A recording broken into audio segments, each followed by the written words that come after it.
Bismillahirrahmanirrahim. The topic is about dispersion. This is taken from exercise 6.3.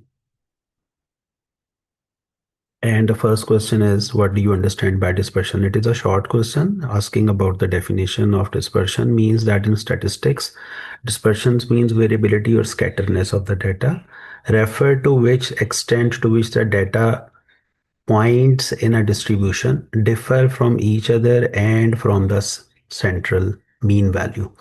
In the previous topic that was about central tendency, we measured the center of the data. Right in this topic, dispersion actually measures the distance from the mean position. For example, 2, 3, 4, for example. If it is a case like this one, and 3 is the middle value, or you can say the center of the data. So what the dispersion do, that it measures the distance from the data, rest of the data values, means the difference of 3 from 2 and the difference of 4 from 3 will be taken and that will be measured. So inter-values differences or the distance from the mean will be taken to measure that dispersion. So it measures the scatterness or the spread of the data. So right now, the measurement of the central tendencies task was like mean, median, mode. They actually tell us that where the center of the data is, right? While the dispersion tells us that how spread out the data is around that center. So there is a linkage with the center tendency and the dispersion. So dispersion primarily measures the distance, or you can say the differences from that central value with the other data set, values of the other data set. Question number 2. How do you define measures of dispersion? Measures of dispersions means that they are the non-negative real numbers that are quantify the degree of variation in a data set. So they are essentials because two data sets have identical mean but totally different spreads. Sometimes there may be a case when students will be getting two identical means of two data sets, but their dispersion will be separate. Their dispersion or the variability will be different. So there are possibilities. That's why we need to measure that how to find dispersion. So first of all, if some absolute measures of dispersion are available in the syllabus, for example, most probably first one is a range, which is the easiest one. You can say it measures dispersion. We will study its formula in the next question. Standard deviation and another one that is the variance, right? So these are the three absolute measures or dispersions. While we can also measure relative comparing of different data sets, one of them is the coefficient of variation, but in grade 10, there is a least work related to the coefficient of variation, but it is also very important coefficient of variation for the next classes. Now move to the question number 3, that what is meant by range, how numerically it is calculated. The simplest measure of dispersion, it is a difference between maximum and the minimum value in a data set. As you can see that the formula is written there. Simple maximum minus minimum of the data set. This gives you the range for ungrouped data. While in case of the group data, the formula slightly changed. I will discuss when the questions will come there related to the grouped data. So for the range, the formula is very simple, whereas a variance is basically, the definition of variance is very important. The average of squared deviations. So the word deviation is basically means that you need to take the difference of every value from the arithmetic mean of the data set, and then you take its square, and the sum of square of these squared deviations are divided by n. So as we know that whenever we are finding the averages are calculated by making the sum of values by the number of values. So that's why it is written averages of squared deviation. First we need to make this square deviations, and these square deviation or differences are obtained by taking the difference from the arithmetic mean of the data set. And the measure of these squared spread values. So altogether this is called This average is called variance. This is represented by S square. While if we take up the square root of, because square root may be positive or negative, but in case of standard deviation, we only need to take one square root and the square root will be positive. So this becomes standard deviation. And the standard deviation is the best tool of measuring the dispersion. So these are the discussions related to the definitions and their formulae. This is question number 3. Now move to question number 4. It asks that find the range of the salary analysis, or the data of the salaries is written there. So range formula says that we need to find maximum and minimum value. So from the data set, we need to first highlight what is the maximum value, which is 15,000, and the minimum value, which is 11,500. So simply do the difference. So we will be able to get the values or the range of the values. Now the same question has been asked that also find standard deviations. Now standard deviation by formula, as I have just explained earlier, that by definition it says that we need to make sum of square deviations of x taken from mean. Means that this formula will work by definition if we will be having x bar. So for finding x bar, the arithmetic mean will be calculated, means sum of values divided by number of values. So its values becoming 13640. So this is the arithmetic mean for the given data set. Now what is required, that x is basically variable of salaries. Now every salary will be mean will be subtracted from every salary, means that this number, it is 11,500. You will subtract 13,640 from this value, and you will be getting this value, which is minus 2140. Similarly, from every value we will subtract the mean and we will be getting this value. Next column will be formed minus 240 in the similar fashion. So once it is done, you need to take the square of every value. Like 2140 square will be done by using calculators. You will be taking the square value. So this is how you will be making actually this column. X minus x bar square column will be formed by taking the square of every deviation which is taken x minus x bar in the form of x minus x bar. So first you need to make the column of x minus x bar, then you need to take the square of every entry by using the calculators. So once the square is done, at the end we have to make the sum of values.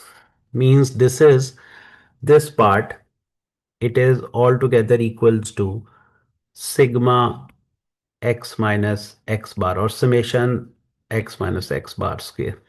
So we need to interpret this value right into the formula. We will plug this value into the formula and you will divide it by 5 and finally you will take the square root. So its standard deviation value will become 1417.89 rupees, means that the variation between these salary data is 1417.89. This is telling us the standard deviation values. So this question was about finding standard deviation by using ungrouped data. There was no frequency column written in this question. In question number 5, same sort of work has been done. There are number of values are 8 now. First we will calculate mean, then we will find sigma x minus x bar, and we will make the sum of square of all these entries, and the same columns will be made again, means that data of x will be there starting from means x column will be there like 12, 6, 7, 3 etcs. Then we will find x minus x bar, and x bar is written is we have just calculated separately first of all by finding sum of values by number of values. Then we will do the subtraction as it is mentioned there, 12 minus 9.5 and onwards. Whatever the difference will be there in the next column, we will take the square of these values. So like in the first one, it will be 12 minus 9.5. So whatever the answer will be there, its value will be taken in the form of the square. So it will become 6.25 right here. And then same will be done for every entry. We have to do the first difference of every value of x from the mean position. And then that value square will be taken in the next column. And at the end, you will be finding sigma x minus x bar square. That value is written clearly. This is equals to 190, and simply you will plug this value into the formula, that is S is equals to sigma x minus x bar square over n. N is 8 here. So you will simply plug the values right into this formula, and standard deviation will be 4.87. For second number question, it is important that if we have a constant set of data like A is written, means that it is a constant number. There is no variation in the data set. So always remember in that case that since all values are identical, so there will be zero dispersion. There will be no change because standard deviation and the variance is actually measures the variation in the data set. If there is no variation in the data set, then the standard deviation will be zero. And there is no need to find it by using formulas or etc. It is in general. So whenever like a data set is given in the constant value, like it may be in the papers, it can be like find standard deviation of k, like constant values. So again, in that case, standard deviation will directly be written as 0 because there is no variation in the data set. Even if a number is written as, for example, 10, 10, 10, or like this one. So there is no variation in the data set. Standard deviation or the variation or the spread of the data is 0 because it is a constant value. Whereas in sometime in exams, the question also come there that find the mean of such values like A is written in this case. If we need to find arithmetic mean, then arithmetic mean will be A, because if you make the sum of the values divided by number of values, your answer will be the same from the data set. But while in case of standard deviation or variance, there is no variation in the data set, then directly we would write that standard deviation or the variance will be 0. So similarly, next B part is there. So it can, this part is often appear in the board exams as MCQs. Move to the next question. Question number 6 is written, whereas simply calculation for the data is written. Class length is given 20 to 22, 23 to 25 onwards, and the frequency column is there. So we need to find mean first. So for finding mean, we need to first find mid value. So for finding mid value, how the calculations are done, just let me tell you which columns will be required. Okay, first of all, we need to find the mid value. So how to find mid value? You will make the sum of these two values. Means I'm making the first one for you, like add 20 and 22 and divide it by 2. And you will see the difference is there. 20 to 23, the 3 unit difference is there. 23 to 26, again 3 unit difference is there. So one value or the middle value is calculated from the very first pair. So this is becoming 21. So next, simply add 3 in it because there is a gap of 3 unit in each class. So in this way, you will complete the midpoint or class mark column, that is called X. Then F and X both are multiplied. So this is becoming 63, 144, 324, 270, and 66. The product of these two columns is written right here. And finally, make the sum of or f of x column. So this is becoming 867. So we will utilize this these two columns, sigma fx and sigma f, both are used to find the arithmetic mean. So this is how we have to find arithmetic mean. So this is 27.09. Now, if you want to find the standard deviation for the same set of data, we need further formula. For this question, we have a short formula which is called,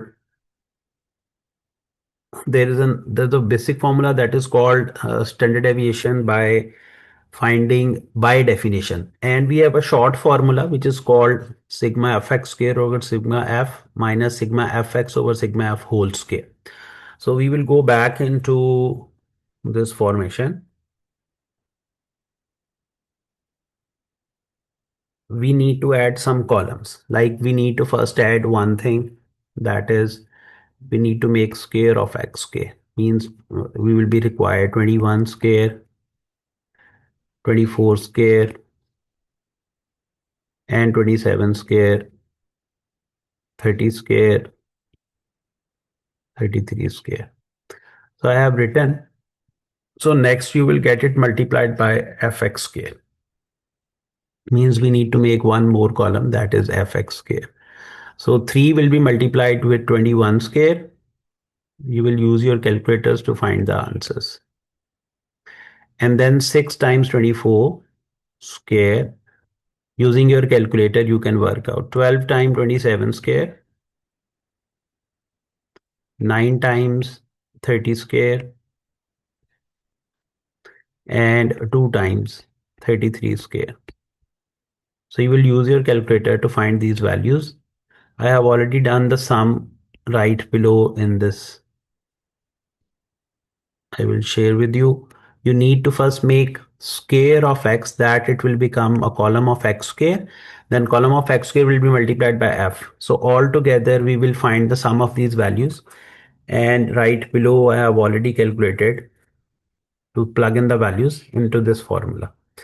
So you have to keep the difference, that sigma fx square in the formula. This is basically the same value as we have done in the previous part. That was the mean value.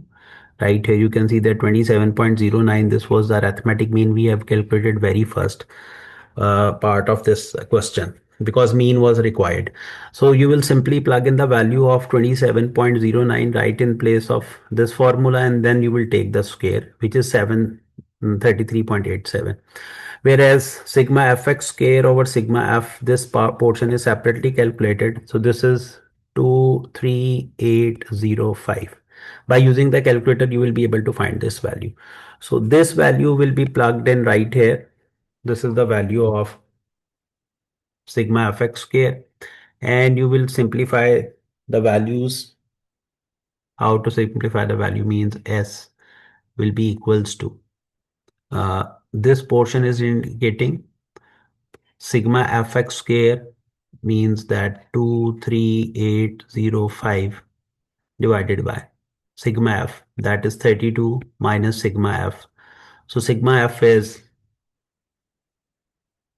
already calculated as the whole portion contains 733.87. If we want to find variance, then we would not take square root, but if we want to find standard deviation, then we need to take this portion, means we will have to take the square root. So by simplification, you will be getting answer 3.17. So this will be your answer for finding standard deviation of the same set of data by using a direct formula, or you can say a short formula.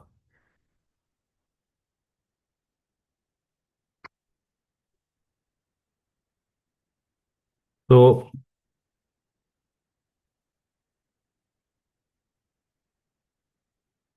this is how you can find, or you can solve.